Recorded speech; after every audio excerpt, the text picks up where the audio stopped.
Amanda Solk, and I have got the great privilege and joy and honour to be with my dear friends, Brian and Theresa Longhurst. And we're going to speak about relationship, loving relationships, and all kinds of relationship, basically relationship. As Brian just said, union. It's about union. So we're just going to have a conversation just as if we were all at home together, you know, and there might be sort of blips in the tape where my dog comes in, or sometimes he drinks from his water bill like really loudly, or anyway. So we'll just have a lovely time, and we'll share our experiences of loving relationships, and how we can bring the best of ourselves to the surface in others when we base our relationships on love, on spiritual love, not just human love, but on God, on union. So with that in mind, I'm just going to, first of all, because everybody loves a good love story, I'm just going to ask Brian and Theresa how long they've been together and when they first met. So over to you. Okay. Well, we met just over 52 years ago. Wow. We have been married nearly 51 years in September, and we met at night school typing classes in Vancouver. Oh, how lovely. Yes. Unexpectedly, neither of us had anticipated being there that evening. You can say that again.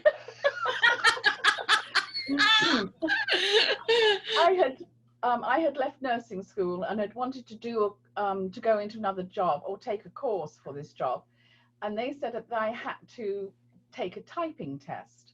Well, I could type, but I could not touch type. I was one of the very religious typists who seek and ye shall find, and I had quite a good speed, but it wasn't acceptable to them. So I had to go to night school typing classes to get my word speed up to their standard. The previous day, I started in the job that I wanted to do and was offered training on the job. So I really no longer needed the night school class. My friend was unavailable the Tuesday night when I had to go to class to go out with her. So I thought, well, I've got nothing else to do. I might as well go to the class. So I went even though I didn't need to. And the class was just ready to start, and we were all ready to go. And then the teacher was explaining what we were going to be doing in the course. And then the door opened, and in walked rather a lovely looking young man. Who was Spare late. my blushes. And he apologized and said, I'm awfully sorry that I'm late. And I thought, he's English. How lovely. And things just went on from there. Over to you, darling. Well, my intro, as it were, to this topic of how we met actually begins about 4 months before we met. Yeah.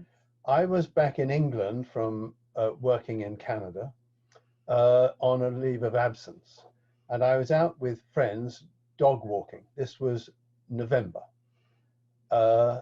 and the others were slightly ahead, and I fell back because I was communing with Jesus, and I said to him, if it is necessary for me to remain celibate in order to fulfill the purpose of our journey together, then I'm willing to do that. However, you know as I know that there are as many red corpuscles coursing through my veins as the next man. And if there just happens to be someone out there that you've got the finger on, please bring us together. And so that was that. That was in November 67. And I forgot about it. I went back to Canada in the January of 68. And on March the 19th, well, in March, I decided I wanted to learn how to type because I had friends and family around the world. And thought typing would be much quicker and easier than handwriting, with some absurdly unrealistic view as to how my typing speed would be, and it's still slow. So I'd looked up in the paper as to where the night school typing classes were, and I was just going out the door, and I thought, I must just check that I've got the details right. And to my horror, I'd actually decided on what was an advanced typing class. And I thought, oh, that won't do. So I quickly looked through and found another beginner's place. So I hurtled off there. So that's why I was about 10 minutes late. So there we are. And the desk that he took was actually facing mine. He was right at the very far end of the room, and people were scattered about in all sorts of places. But between Brian and between me, there was nobody at all. So he sat down, I looked up, and he was right in my line of vision, and he smiled, and then I couldn't really do anything much after that. But afterwards, he asked at the end of the thing if I would like to go for a hot chocolate, actually, not coffee, which we did. And we went to a place called the White Spot, which was a sort of a restaurant-y type of thing with a drive-in where you could go in, and then the car hop brings you your food and drinks to the car. Into the car, and we sat there talking. I'd just like to add a little bit there, because I went to Canada in '64 and I'd had a few girlfriends, but none of them fulfilled my heart's desire for a spiritual relationship. It was all just at the social level. Yes. And that is not fulfilling to the inner man. No. Or woman, or anybody. So as we sat there in the car having our hot chocolate, I thought, I want to cut out all the social dance that people do. Is this person right for me? How am I going to get to know them? The usual nonsense. So I took a deep breath. I turned to Theresa and I said, "Do you love the Lord?" Over to you. My heart was pounding when I said that, I can tell you. But I thought, let's cut to the chase here. Yeah. And I just immediately responded, "Well, of course I do." I thought, and that has to be the most original chat-up line ever. Yes, absolutely. That's brilliant. Absolutely. And so we had our hot chocolate and our Danish pastry. And then Brian took me back. At that time, I was living at my parents' house. And, he got in the car and we said, "See you next lesson," which was going to be the Thursday. And off he went. And I remember walking up there was a long flight of stairs up to the front door, and walking up there and thinking, isn't he lovely? Isn't he lovely? He didn't try to kiss me. How nice. What a change. And went in the house, and of course then went upstairs, and my parents' bedroom light was on, which meant that I had to go in and say goodnight. And I was late home. I was 19 years old, nearly 20, but had to report in. And so I knocked on their door and went in, and my mother was sitting in bed looking at me, and she said, "Well, you're late." I think it was about 10:30. It wasn't that late. So I said, "Yes, I've been for I think I said coffee from someone after the lesson." And she said, "And who was that?" So I said, "Well, he was a very nice young man from England." And she said, "Well, it's no point not telling you to throw your heart away, because you already have done." And I didn't realize that quite that moment she actually was completely correct. Things just developed from there. Oh, and I mean, did you sort of have a feeling of, without going into sort of too much detail on that subject, but did you both have a feeling that you sort of, and I don't want to put words in your mouth, but like you knew each other from before? Was there a real sense of connection? Definitely. Instant recognition. Yeah. Instant recognition. It was odd, because I knew we'd never met bodily No. in this incarnation, Yeah. and yet there was that inner That we know. knowing Yes. that we knew each other. Oh yes. Right, and I'm just going to pause it because there's a lot of noise in the background. Somebody's just got their lawnmower out, so just excuse me for one moment. Yes, so we were talking about that sense of connection. Yes, do go on. Yes. And that just was affirmed as we got to know each other. Yes. We met, Theresa came to my apartment after work, and we had our evening meal together. And I lived right opposite the beach. Yeah. So looking out of the window, Yeah. I was looking out over the ocean and the beach and the park and the trees. It was The islands. so we would walk along the beach and talk and share our recapitulation of our journey so far. Yeah. And we just grew together. Yeah. And 18 months later, we got married. And just so people can see how things were 50 years ago. Oh, do you know, I was hoping you were going to show us that. You definitely look like Jackie and Bobby Kennedy. You just look like the Kennedy. Thank you. I'm so glad. And what I'll do is I'll ask dear Jay, who's going to edit this video for us, to sort of put, have that as the picture maybe. So I'll ask you to maybe send, if you can take a photo of that picture and then you can email it to him, and then he could attach it to the video at the end or at the beginning, because that's such a beautiful picture. Thank you. So then so now we know how you've met, and we know that feeling of connection, which is very important, and that is the feeling that tells a person that this person's right. Because how when you're growing up, when you go and you have boyfriends, girlfriends, whatever, and you're always asking your mate about them. You go to somebody else and say, well, I mean, I'd say, oh, he's really lovely and he's got these qualities and everything like that, but what do you think? Now the thing is that if you have to ask anybody else, that person's not right for you, because when you meet the right person, you just know. You don't have to have anybody else's opinion, and you don't care about anybody else's opinion, do you? You just know, don't you? Well, it's interesting you should say that, because as you were saying that now, I realized that I never ever once asked a single person what they thought. Never occurred to me. I suppose because I didn't need to. Yeah. I didn't need anyone else's affirmation to know that, I was at last with the right person. Yeah. And we saw each other every day. Every day. And I never had a thought, golly, am I missing out on some, I knew. Yeah. Oh, and I have to say, I nearly forgot this, about 3 days after we met at the night school typing class was every Tuesday and Thursday, 2 hours each Tuesday and each Thursday.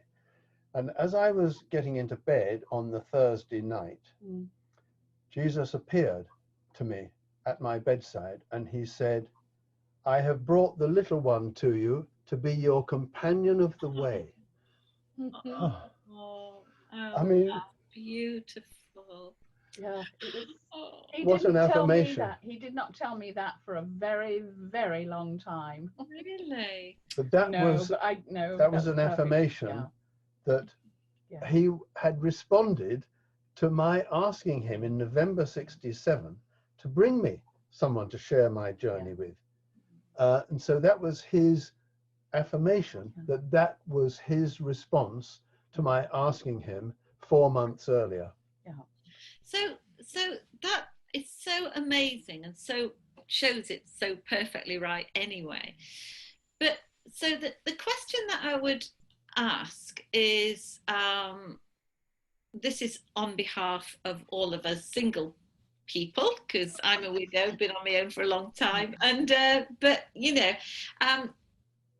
I would ask that, because I've known that feeling, because when I was married, just briefly, I saw my husband, and the same day he saw me, even though we were with other people, it was all difficult, but we just knew we had to be together, and we fell in love at first sight and got married 6 weeks later. You know? God, Uh, 6 weeks. yes, we did, with my special license, because that was the fastest you could do it. We just sort of had to be together, you know. Um, but you see, the thing about that was, yes, we both felt like that, and it was incredibly strong and really deep. But it was a very difficult marriage. And when I look now, you see, because on the one hand, I see that everything that we do is right, that there is everything that I learned from that marriage, I had to learn, so it was right. Yes. But in terms of how we then view rightness of, like we're talking about here, being with the one that feeds you and loves you, and I don't know if it was right in terms of that. So I'll go back to that later. What I'm saying is that one of the things that is strongly occurred to me is that everybody's who's not got a partner or is always looking for the perfect one, and they're not, I mean, they mean perfect for them. I would mean perfect for me. I don't mean perfect, because only God is perfect, but and then when we're exhibiting those qualities, we have more of those godly qualities. Yeah. But we're not asking, but that but the thing is, it's really about growing together, isn't it? Because nobody actually comes perfect, and you can't say, well, I'll wait till I'm perfect and I'm incredibly loving and really good to everybody and really wonderful and completely unselfish. You can't wait for that before you think that you're going to be ready, and God doesn't expect you to be. No. And somehow you make each other ready, don't you? I just wondered if you could talk about, because you get together, and that's just the thing that ignites and sparks it, but it's not necessarily happily ever after, isn't it? And please don't feel you have to diverse personal details, but just give me both of your take on that. Well, we were, of course, Theresa was only 19 and I was 23. That's very young in terms of wisdom and maturity. And I was not the most patient person on the planet. And I saw, when I looked at Theresa, when I thought about her, what I saw was not just a stunningly beautiful young woman, wow, utterly fanciable, but that there was an inner radiance, a light, a peace that I utterly resonated with. And so when I would say to her things like that, she couldn't believe that what I was saying was true, because she had come from a very dysfunctional family, and her upbringing was horrendous. We don't need to go into details, but she came very damaged emotionally, and in terms of her self-acceptance. Yes. I didn't have any sense of lack of self-esteem about myself, but Theresa, and so I didn't know what lack of self-esteem meant. I'd never heard such an idea. No. So when I looked at Theresa, I just saw what I was perceiving, what I was discerning deep within her, but she didn't see any of that. So this created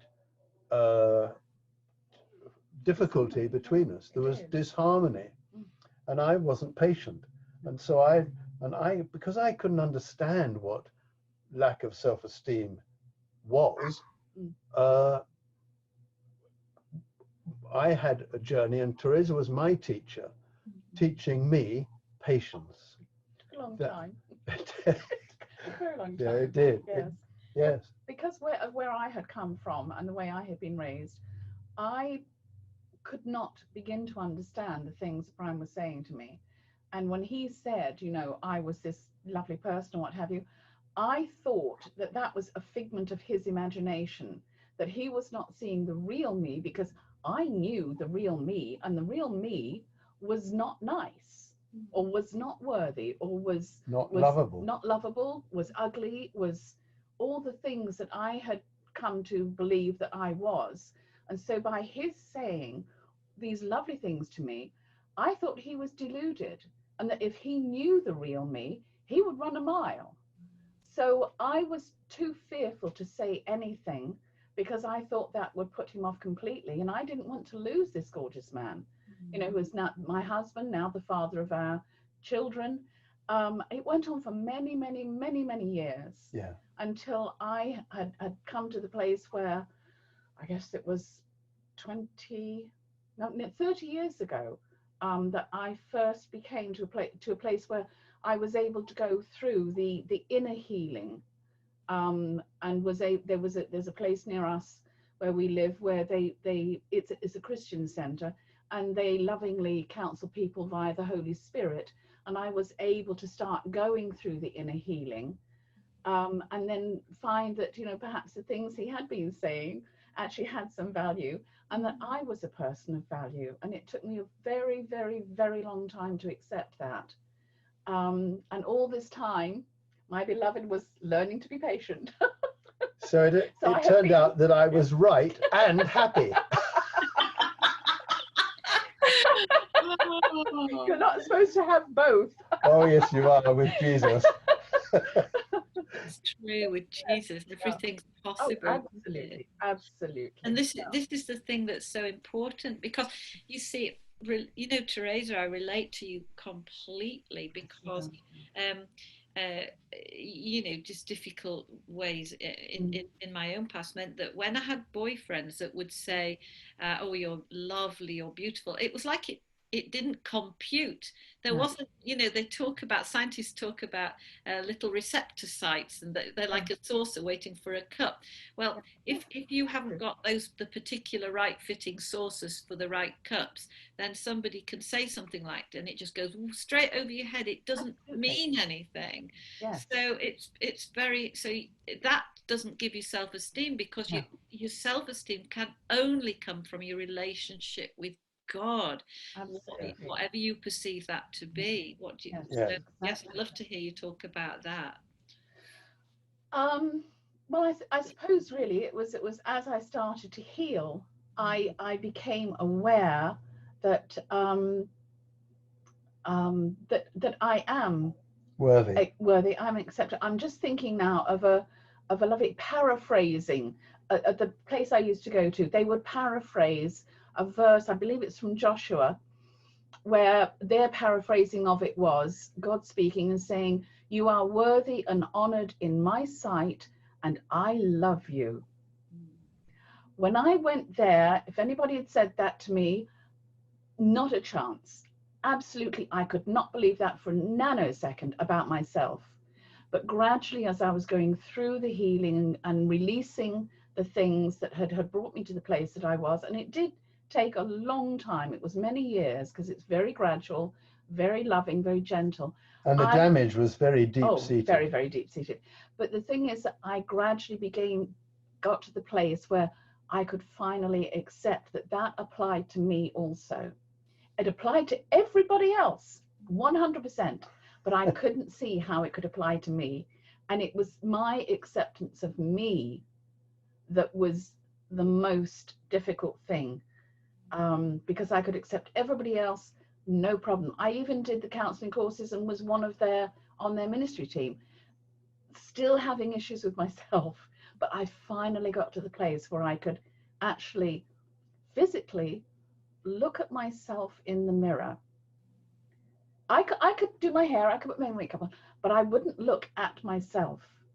I found that too difficult. And regardless of anything Brian said, and all the loving affirmations from him and the support, it had to come from when I was at the place that I could accept myself. And then finally, years later, acknowledge that I actually love myself.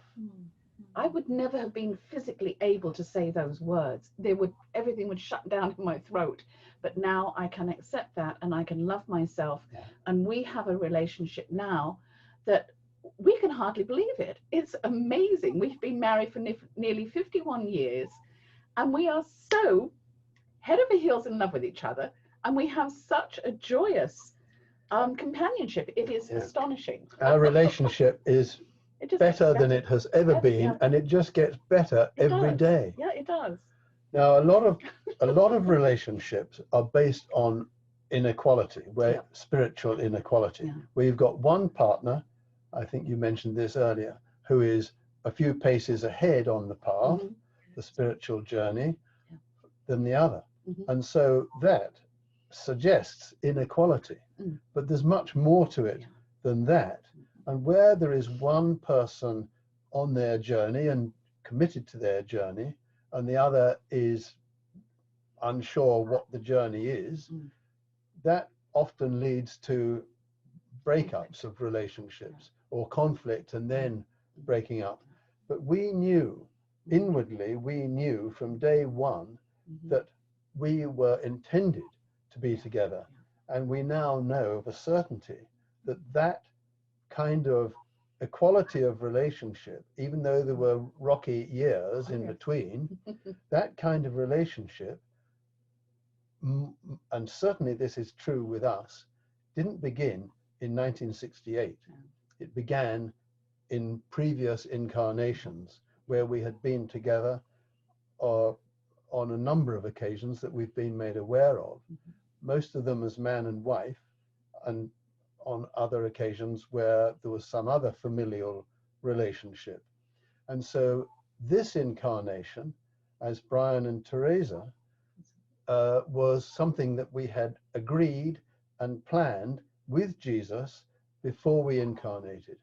So then the coming together on that fateful day in 1968 was all part of a pre-agreed plan. And Jesus told me this. He said, this has been agreed aforetime. That's the word he used, meaning before we had incarnated. So that night was a reconnection. It wasn't a new meeting, it was a reconnection. So and that we recognized inwardly. Yes. We didn't know it consciously, but at a subconscious level, we knew that that was the case. Yes. So we stayed together because we knew we belonged together. It wasn't us. There was nothing in the way of martyrdom about this. Gracious, we knew that we belonged together, and we could, because of that, we could work through the outward apparent difficulties, and that has paid off handsome dividends, because here we are now. And he can be very patient. I'm very patient. I've still got a modest amount of patience to learn. He's making good progress.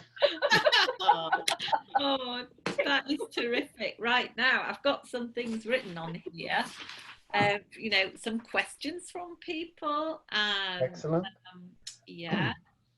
And so just bear with me a moment. Yeah. So let's see. Right, here is, this is from our friend who lives in Australia and is kindly going to edit this video for us. He's just a wonderful, lovely person.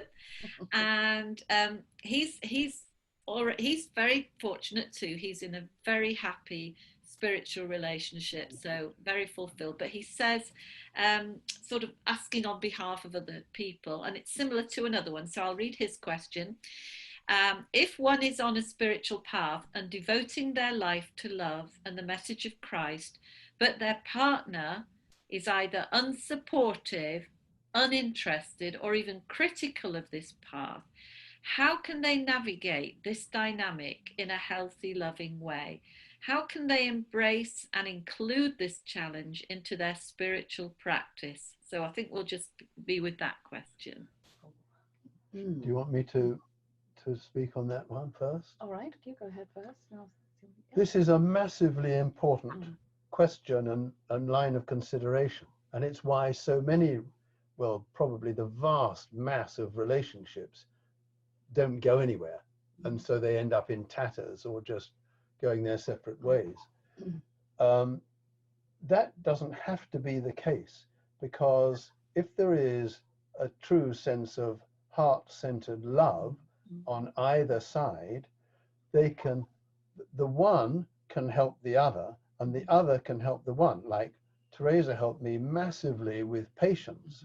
And so now we're together in heart and mind.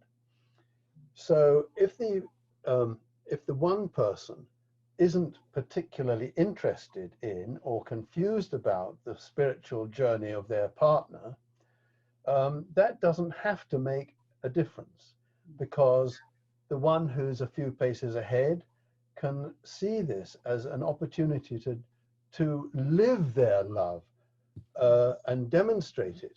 And if you want to sneeze, go ahead. Oh, it's a bit of coughing. Carry on. Yeah. And so that will help both partners to draw closer, and it explores areas of themselves and their partner that are helpful to both. Yes. Now, we know several. I'd like to share two examples. We have a very dear friend here in England who is very much on her spiritual path, and her husband isn't. That doesn't mean, and now with some relationships, there will be ridicule and all that negative stuff. Well, that's what he's asking about, if you were somebody like that. In this instance, there is no ridicule. There is only a sense of, well, I don't feel ready. So the wife is accepting, and that's a hugely important word, accepting of this apparent disparity. But the loving, seriously loving relationship between the two of them is second to none, really. And because the wife, I'm not going to mention any names, because the wife is utterly devoted to her spiritual journey, she's accepting of her husband's not being at the same level, and committed to the relationship open-endedly. There's no discord in terms of, well, I wish you'd join me on my journey, which some people might feel they need to do, but they're completely happy in their relationship. Now, there's another couple that we know across the pond, and the wife has been on her spiritual journey. She's our generation. The wife has been on her spiritual journey for many decades, and is completely devoted to that. And the husband, I think they've been married for 40 years or more. The husband is only functioning, or has only been functioning consciously on what I call the horizontal axis, where the external world is the only reality. And I don't think he was ever scathing of his wife's journey, but he gently mocked, not in an unloving way. And then, because she remained steadfast on her journey, there was an awakening moment with the husband, and he realized that she had been actually right all along, and he, in the last year, to her utter joy, has become fully recognizing that the path she's on is the right path, and he's eager to catch up, and he's joining her at every opportunity. Now that is, to me, I'm goosebumps all over thinking about it, because that is such a treasure. Yeah. And that's a wonderful opportunity for joining of male, not just male and female, but of souls. Yes. Male, marriage is as good a way, or loving relationship between a man and a woman is as good a way for the growth of both parties. And I think one of the most important things, as with this couple, is that she has always honored where her husband was. Oh, yes. That he was there and she honored that. She did not belittle him. She allowed him to be who he was and where he was, completely accepting that that's who she was. She loved him regardless. Sorry, who he was, but she honored him.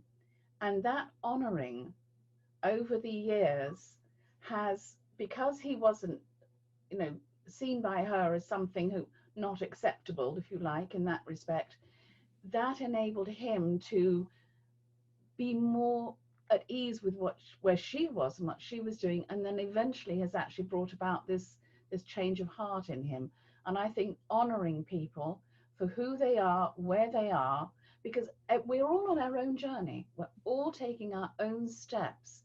And if a child is in grade 1 at school, there's my Canadian coming out, my education, and someone else is in grade 12, that does not mean that the person in grade 1 is belittled in any way. It's just that they are in grade 1. That's where they are. One day they will come up to grade 12. And this is the same in relationships. And if people are not where the other person is, their time will come. And if the other person is patient and loving and accepting, then that can enable the person who is a little bit behind or is a lower grade or what have you, will enable them to have the courage to be who they are and to make their journey and take their steps, so that eventually they can come to a place where they are in harmony and agreement. And but it's the honoring and the love, the constant love, supporting all the time. And relationships are a journey. Oh, they are. They don't stay as they were on day one. It's an evolving process. And so making the choice to join in relationship prior to incarnating is of massive importance. Now, most of us we didn't realize that had been the case for years. Many years. And that doesn't matter. No. The fact that we are now aware of it has simply been an affirmation that yes, it's all perfect. The way we met and the way our journey has progressed, it's all exactly as intended. We've been each other's teacher and each other's savior, just as Jesus tells us in A Course in Miracles. It's glorious. I think it's absolutely glorious. It really is. And of course, everything that we're saying, just to explain, is whether people are in a same-sex relationship or whatever the relationship, it's about relating, isn't it? It is. I think I have an experience like that because when my husband and I got together, I was into sort of more psychic things like clairvoyance and all that, but he was sort of on a different plane really, and he'd been a meditator for 14 years and I hadn't really done any meditating.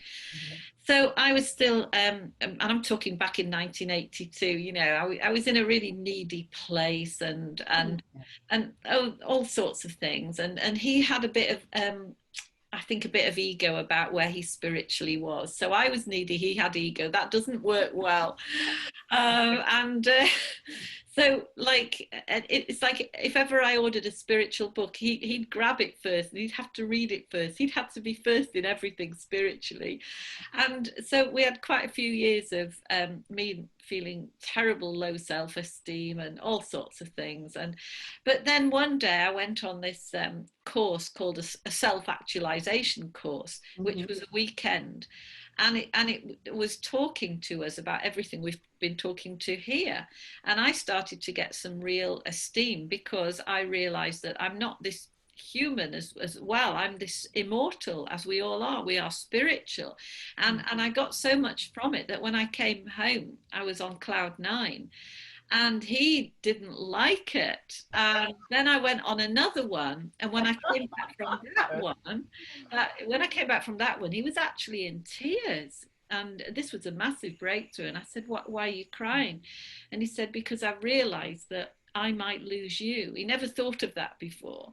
And then he wanted to come. He wouldn't let me talk about it before, and I never pressed it. But then he wanted to come. He thought, what's she got that I'm not seeing? Well, then that changed everything. That changed everything. He apologized to me. He realized that he'd been in his ego. And we became really equal. And I mean, he unfortunately he died of a brain tumor 2 years later, but we had 2 magical years of that spiritual equality, and it was lovely. And just going back to what you were saying, one of our friends who's written in a beautiful thing along the lines of what you said, she said she's in a lovely relationship also with somebody who he isn't spiritually inclined, but since she's awakened more and more, she's become less moaning about that, less judgmental about that. So instead of thinking, oh, he just doesn't get this already, that's fallen away. And as she's appreciated herself and loved herself more for who she is, she has appreciated him for every little thing that he does, and her son.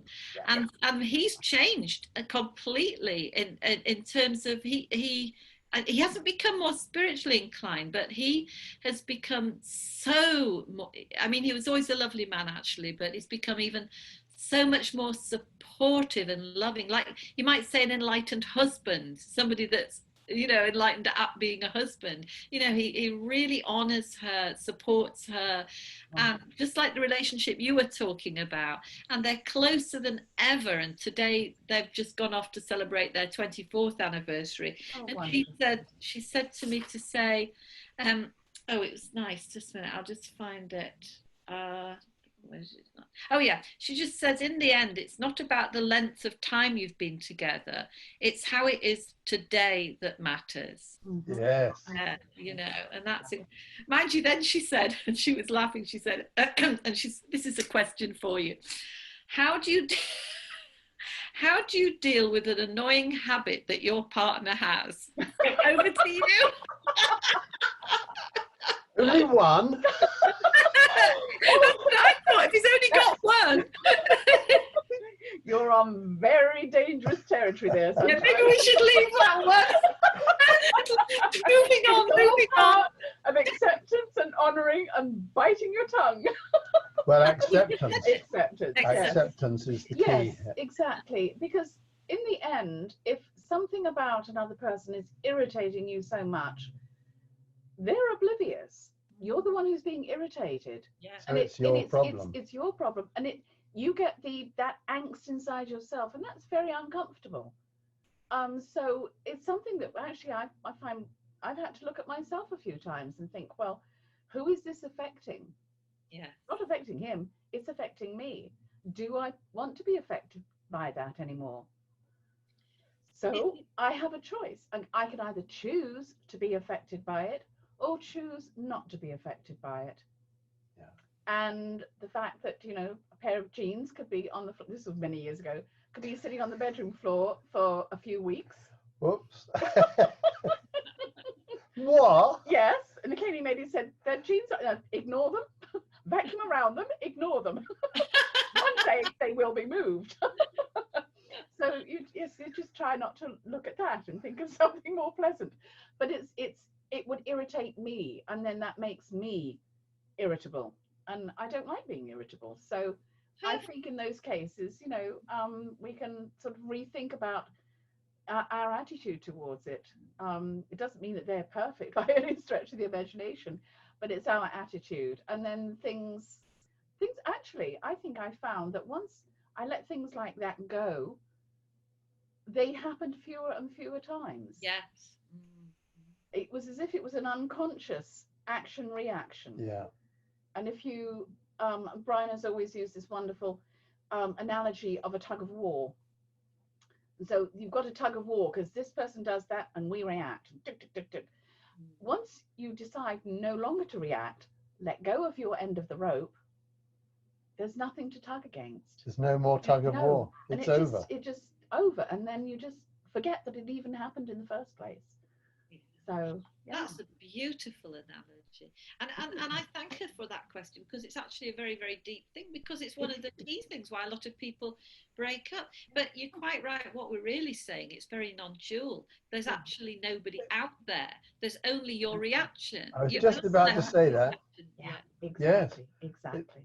It's about acceptance, yes, of the oneness. Indeed. And once we can move beyond seeing the other person as separate, then the coming together takes place. Indeed. It's the union of heart and mind that can then rejoice in relationship. Yeah. And I think another aspect also is when people have a disagreement, they see things differently. That can lead to a terrific amount of animosity, anger, fights, all manner of horrible things.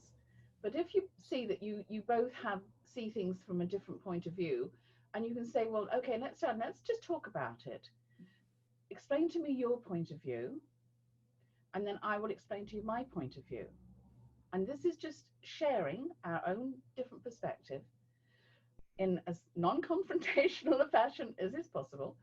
And then one might think, well, actually, you've got something, going for you there. There's some things in there I hadn't been aware of before, and it might be both ways. So you can then think, well, yeah, I'm leaning more to your way now, and I can see that I have perhaps been misperceiving, and then it can work the other way. Yeah. So you can either then your perspective changes, or alternatively, you might think, well, okay, well, I can see where you're coming from, what you're saying, but I still have the way I see things, and you can honor each other by saying, okay, we agree to disagree, and that's perfectly fine. And we can accept that we each have our own perception, and it is not going to be a problem. It doesn't have to lead to conflict and rows and even breakups of marriage, because some of those can happen for the most extraordinary reasons. Yeah. Which is really just a cover of what's going on below.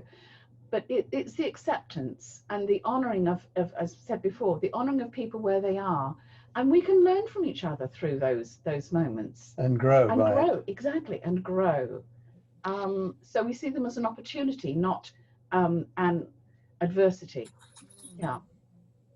I think, I used to teach assertiveness training, and one of the things we used to say in relationships was, you just say to the other person, if you think there's truth in it, then first of all you listen and you'll say, well, yeah, I think you're right. I don't actually know how to change it. Can you help me? But if you don't think it's right, you don't have to see it as defensive. If you know it's not right, you can just simply say, well, actually, I don't mean that.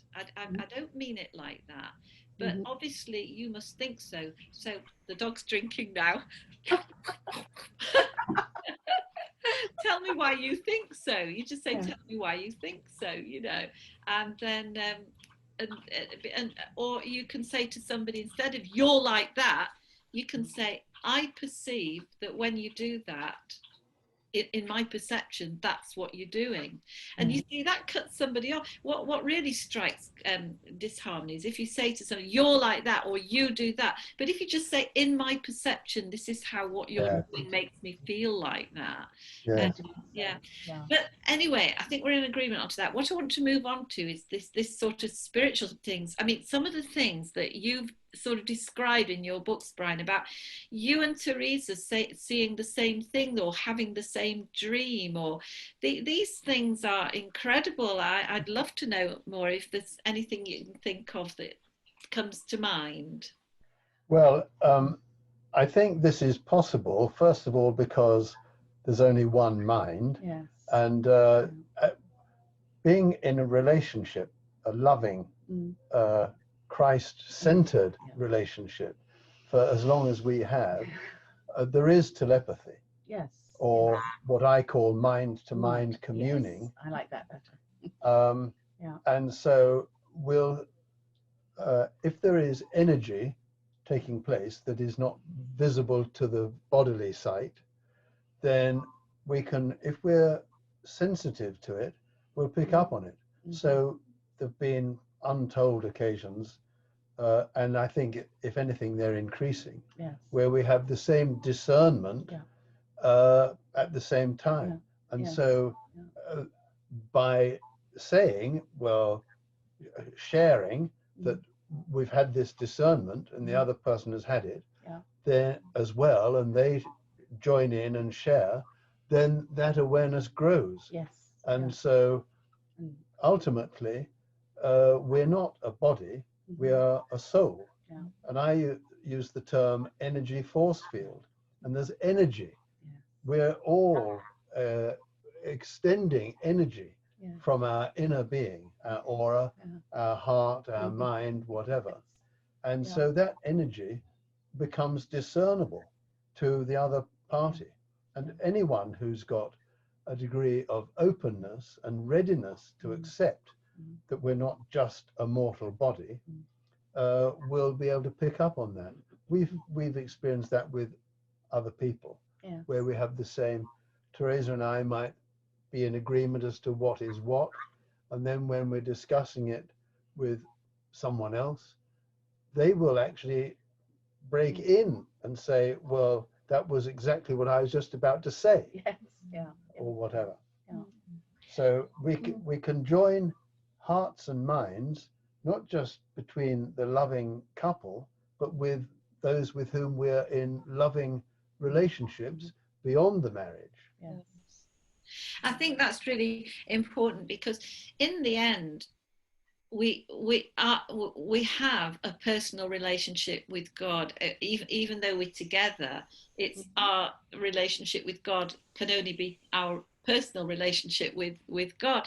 So I think that for me, although it's quite a few years since I had my last boyfriend, I can't say that I've found that there's a sense of lack or anything missing, or a feeling of yearning or needing, or that there's something missing and I have to have somebody there. That's not, it's not that I wouldn't be open to it, but it just means that I don't have that going on. So it's, you know, it's a happy, fulfilling life because of my relationship with God, which is all, it's all and everything to me. I'm dedicated to it. I love it. So, you know, it would have to be for me a partner that was so supportive of what I am there, or really, really loving God, because, but my relationship with God, ultimately, that's my biggest relationship. That's my relationship. And it's lovely, and in order for people to attract or either attract someone or be happy with who they've got, this relationship with God, with love, has to be absolutely intact. Doesn't mean you have to be perfect, does it, or have the qualities, but just to have that love, because if that's the first relationship, that's the relationship we had just before we were born, and which we'll go back into. It's with us all the time, and that's so important. So if you'd just like to say, expand on that, because we'll just bring this interview to a close, but it'd be nice to finish it, you know, on this subject. Well, because our relationship is God-based, if you like, it's a kind of triangular arrangement, whereas Theresa and I are doing here, joined together, but at the top of the pyramid is our Heavenly Father, Papa, as he invited me to call him. And so we are united in and through the Creator Spirit. And that is otherwise absolutely paramount. Yes. It's absolutely paramount. As you say, it is the most important relationship of all. And the fact that we have that, and Brian has that, and we can then together share that same, well, our own individual relationships, but share at that level, is a connection that, you know, for us is absolutely wonderful. And I pray so for so many other people. But, you know, even still, that just the one-to-one, that one-to-one is the most important of all. It is, because the reason with so many relationships fail is because they don't have that, the most important element, because to be two people together is hard enough, but at least if you love God together, you've got God's like a trampoline. You've got God to, you've got God to fall back on, and it'll bounce you back, you know. But if you don't have that element, if you just see it's just only human and you haven't got that spiritual element, there's nothing to help you. When you're in the difficult times in a relationship, and you go through them, you know, every relationship goes through difficult times, but if you have those, if you like, those hands supporting you, those hands of Papa, of God supporting you, then you are cradled, you are protected. And when you're hurting at your most hurting, he's always loving you. It's always there. It's always there. And then it's to lift you up when in the good times, and lovely, but that love is there as a cushion all the time. And that helps you through that. And then we can come through those broken times without being broken again ourselves. Yeah. And then you could heal and move on. Yeah. And even in the times of darkness, brokenness, you arrive at the place through faith and trust where you know, okay, so I'm in a dark place at the moment, but I know that the sun is going to emerge from that cloud, is going to move on, and this too shall pass, and we'll be back in the light, knowing that it's there permanently. Oh, that's lovely. Okay.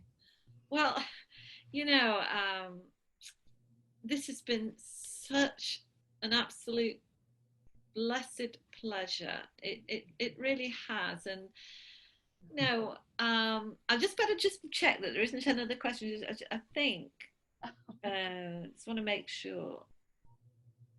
Yeah. Well, I think we've covered it really, because this lovely lady said, I've had 2 marriages with non-spiritual men and now a 10-year breakup, and I would like to ask about maintaining relationships, whether with spiritual or non-spiritual partner. I hope to meet someone on my wavelength, or at least a creatively inspired person in the future, as I'd love to meet a life partner.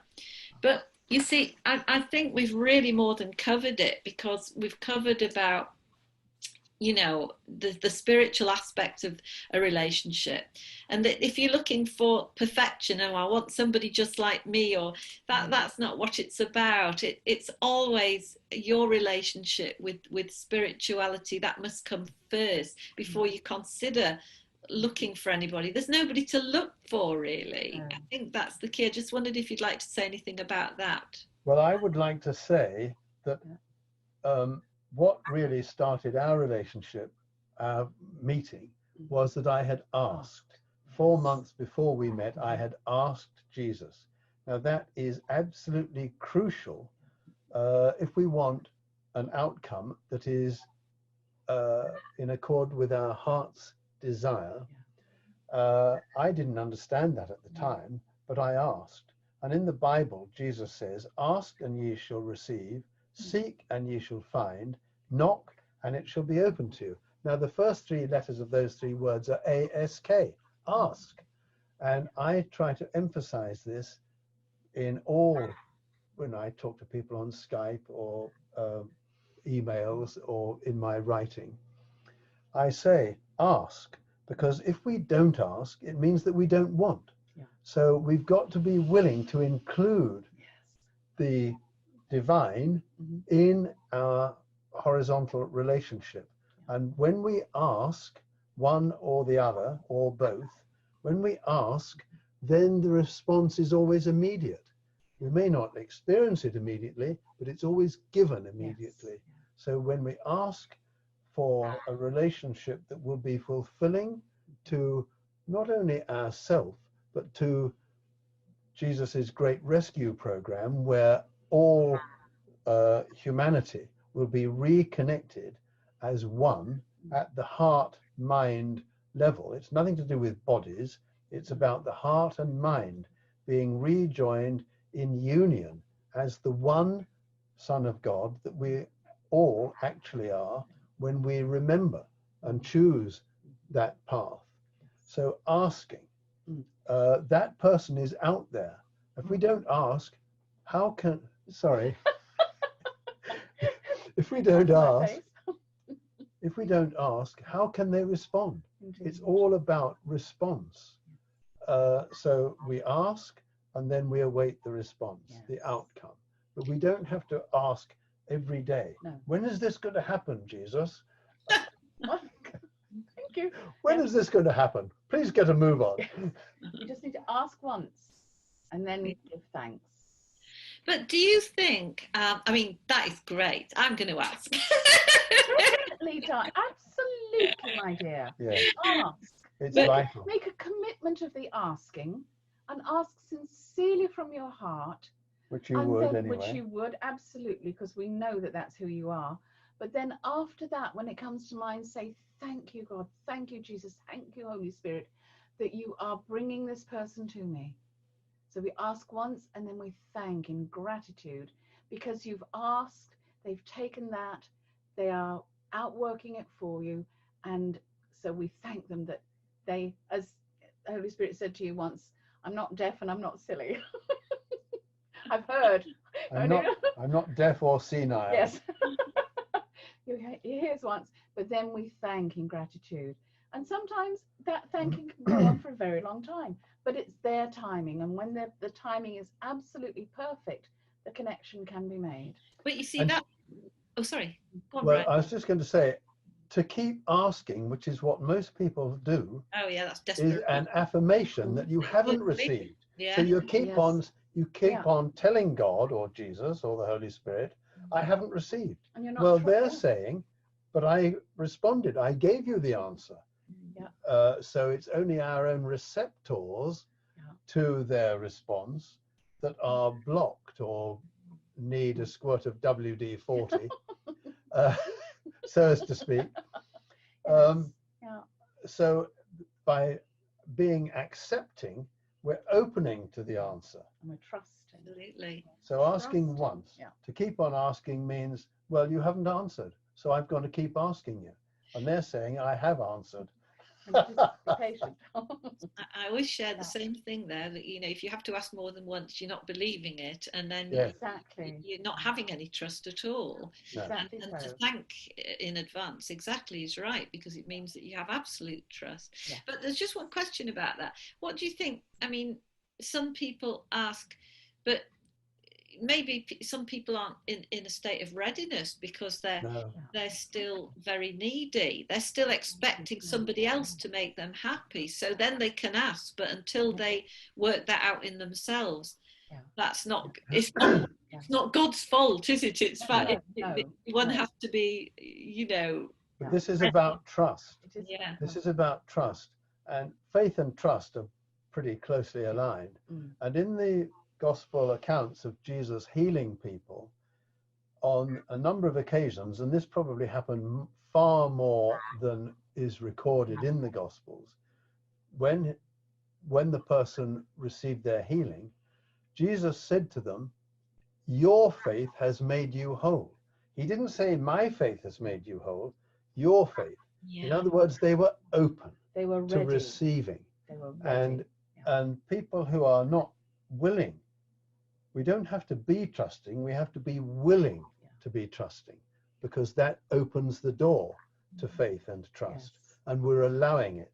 Without that, we've got the door shut, and the answer cannot get through that door because we've got God-given free will, and we're with the door shut with our unbelief or whatever, we're saying, I don't believe you and I don't want to hear you.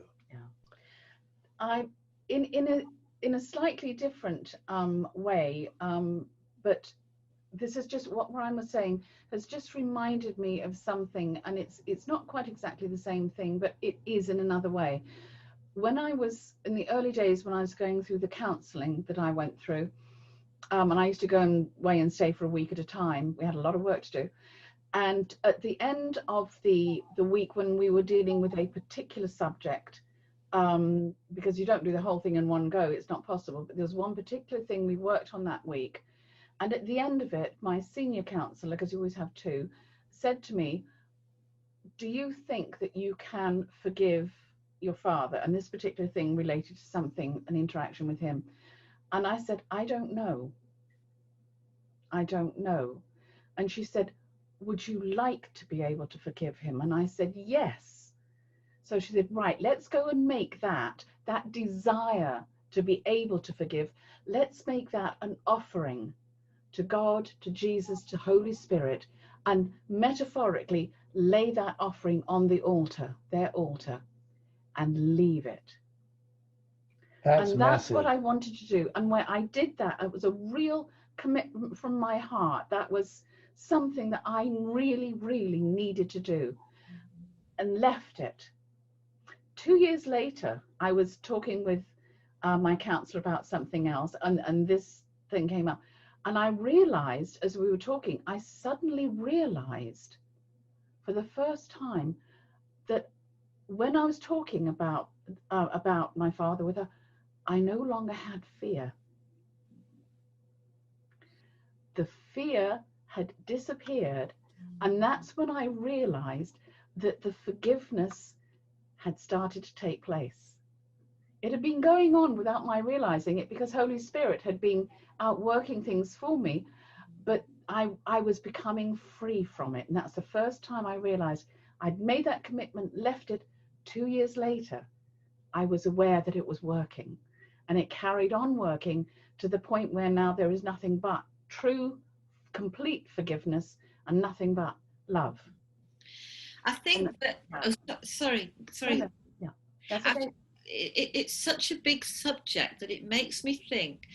It's such a massive subject, the whole subject of forgiveness. Oh, yes. I really would love, if you're both willing, that we do another interview soon, just about that subject, just about forgiveness and surrender. And because I think these, if these things aren't sorted out in people, these blocks remain blocks all their lives, and prohibit them having relationships, or prohibit having them. They might have relationships, but they might not be happy in the relationship because they can't move on. And just to finish on that, I remember an amazing book I read years ago, tiny little book called How to Forgive When You Don't Know How. And first of all, it said just choose. It said your choice to forgive and your feeling of true forgiveness, it actually said, might take 2 years. The choice you can make now, but it might not meet up with your real feelings until 2 years later. Don't worry about it. Just know that you've made that choice. Yeah. But it is such a big subject, and I know that you know a lot about this and have talked a lot about this. So I really would love to do that on a different interview, if that's okay. I'm perfectly. If you feel moved to want to do that, we're with you every step. Because as you say, forgiveness is vital. Absolutely vital. So one of the most important things we can ever come to a place of having that. It's absolutely vital. It is. So I think it would help many, many people to do that. Well, I know how much it's helped me. Well, yeah, absolutely. It's wonderful that, Theresa. Happy to share. Very, very happy to share. Yeah. Well, thank you both so much. It's just been really great. I just hope that I found it incredibly loving and helpful and beautiful, and I hope that, I'm sure that it will for many other people. And we like we said at the beginning, we hope that it blesses everyone, blesses us. Amen. Blesses everyone. And I just can't thank you enough. It's been such a great pleasure. I just love you both so much. Thank you, Amanda. We've loved every minute of it. And you are a wonderful interviewer / conversationalist, full of light and love and joy. Yeah. We love you too. I love it. Thank you for inviting us. Thank you. Thank you for coming. Bye for now. Bye bye. Bless you. Bye, everybody.